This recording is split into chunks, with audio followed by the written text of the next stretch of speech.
భద్రాద్రి కొత్తగూడెం జిల్లా మనుగూరు మండలం విప్పలసింగారం గ్రామ పంచాయతీలో విప్పలసింగారం వాటర్ ట్యాంక్ ఆవరణలో 83.40 లక్షల అంచనా ఖర్చుతో నిర్వహించిన కట్టవాగు పూడికతీత పనులకు కొబ్బరికాయ కొట్టి భూమి పూజ చేసి తన చేతుల మీదుగా పూడికతీత పనులను ప్రారంభించిన పినపాక ఎమ్మెల్యే పాయం వెంకటేశ్వర్లు వరద ముంపుకు గురై రైతుల పొలాలు నష్టపోవడంతో ప్రతి ఎకరాకి 10,000 రూపాయల నష్టపరిహారం అందజేసిన ఏకైక ప్రభుత్వం కాంగ్రెస్ ప్రభుత్వం అని తెలియజేశారు.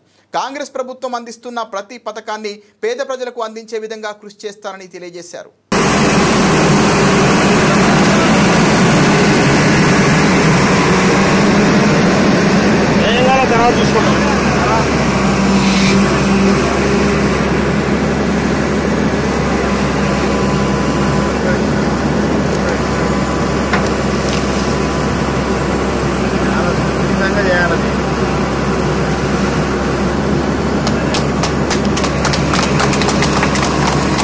టౌన్ పార్టీ అధ్యక్షులు శివసైదులు గారు, మన యూత్ కాంగ్రెస్ పినపాక నియోజకవర్గ అధ్యక్షులు తరుణ్ రెడ్డి గారు, ఐఎంటీసీ రాష్ట్ర నాయకులు మన సామ శ్రీనివాస్ రెడ్డి గారు, స్థానిక నాయకులు ఎక్స్ వైస్ సర్పంచ్ గోరెంట్ల కనకయ్య గారు, పాలవంచ రాములు గారు, పాలవంచ శ్రీనివాస్ గారు, ఇంకా ఈ కార్యక్రమంలో పాల్గొన్నటువంటి నాతో వచ్చినటువంటి ముఖ్య నాయకులు, ముఖ్య కార్యకర్తలు, స్థానిక మహిళలందరికీ, పుర ప్రముఖులకు, పెద్దలకు, పాల్వంచ సత్యం గారికి నమస్కారాలు తెలియజేసుకుంటూ, ఈ రోజున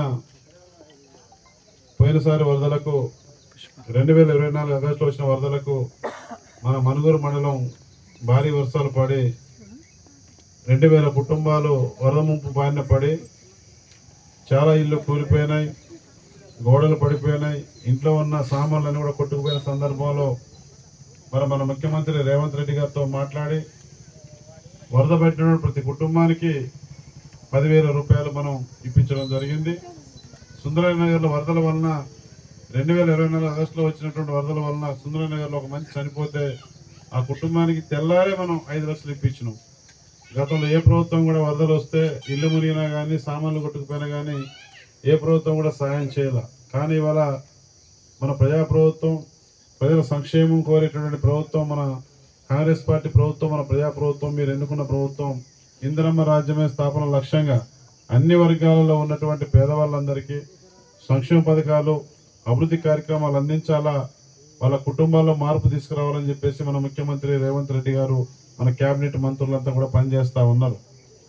మరి 2,000 కుటుంబాలకు 10,000 రూపాయలు నాకు తెలిసి ఎప్పుడు కూడా ఇవ్వాల. వరదలు వచ్చి చాలాసార్లు ఇల్లు కొట్టుకుపోయి మునిగినాయి, మన గవర్నమెంట్ ఇచ్చింది 16,500, 16 కుటుంబానికి 16,500.